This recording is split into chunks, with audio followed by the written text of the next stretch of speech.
Манай эрдэм шинжилгээний хурал дээр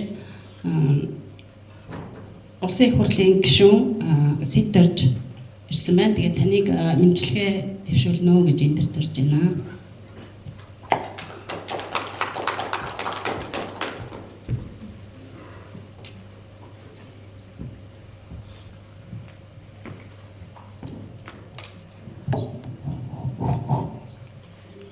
За өдрийн мэнд дэвшүүлье. За энэ сайхан эрдэм шинжилгээний хуралд оролцож байгаа их баяртай байна. За эндээс энэ залуу судлаачид их олон болсон байна. Эндээс энэ манай Монгол орны уул уурхай ба одоо ахуй хөдөө аж ахуй хэрхэн одоо хоорондоо зохистой амьдарч болох вэ гэдэг дээр бид одоо шийдэл гаргах гол зүйл бол усны асуудал байгаа. Тэгэхээр энэ шийдлийг гаргахад та бүдгийн энэ судалгааны ажлууд бол үнэтэй хувь нэмэр оруулна. Энэ үнэхээр одоо Монгол улсад бол хамгийн эрхтэй ийм сэдэв бол энэ усны сэдэв.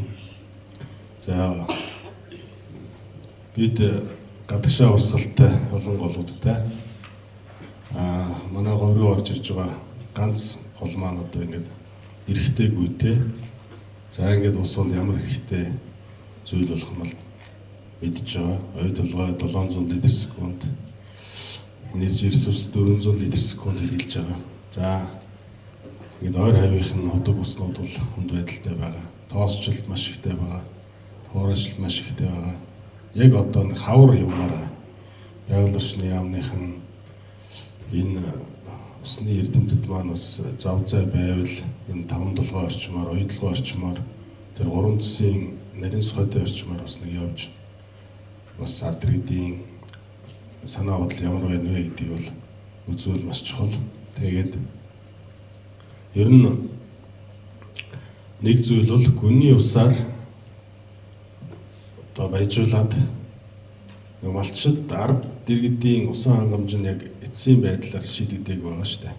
Тэг үний усаар баяжуулчаад нэмэн өртөг шингийн гэдэг бол гэж ярих нь бол одоо тийм зөвхөмжтэй биш болж байна. Тэгэхээр мэдээж одоо ажлын байр хэрэгтэй. Монгол улсад бол хэрэгтэй. Баяжуулж нэмэн өртөг шингээх хэрэгтэй. Тэгээд нэмэн өртөг шингээхэд бол уул уурхайн баялаг дээр нэмэн өртөг шингээхэд ганц хэрэгтэй зүйл нь ус л байна.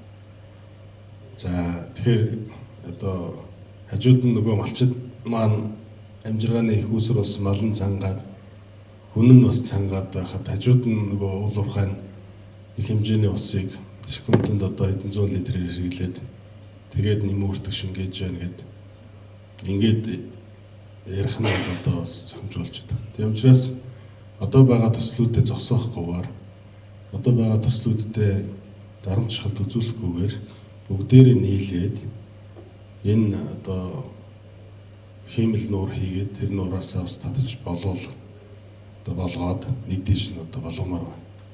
За ингээд оюу толгой компани хэдэн тоонд төсөл хийж байгаа. Улсын төсвөр өнгө цагаан моргостой хийж байгаа. За эдгээр маань дуусаад тэгээ санхүүжилт нь олдоод тэгээ хоёр улс маань одоо хүлээн зөвшөөрөөд хоёр улстай бас зөв ойлгуулад хоёр улс бол одоо ил бараг гол урсгах юм шиг л бодож магадгүй. Тэгээд дэлхийн нийтээрээ ингээд нэг дэлхий дээр амьдарч байгаа учраас ТВ-тэй ийм сайхан энэ ажлаа амжилтчаасаа гэсэн бодолтой байдаг. За дээрэс нь бол манай энэ говь нутгийн өвчлөл их өндөр байдаг.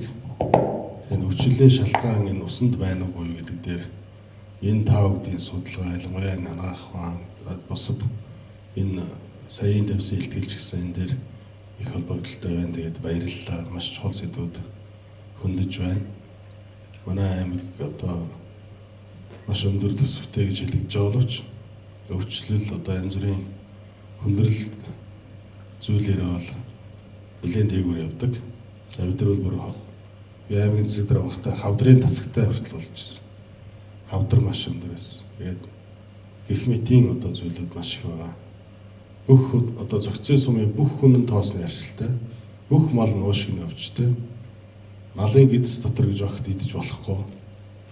Гидс дотроос яг ийм зүйлүүдийг хайна гэсэн мөр тийм тогтсон юутай болцсон байгаа одоо бол.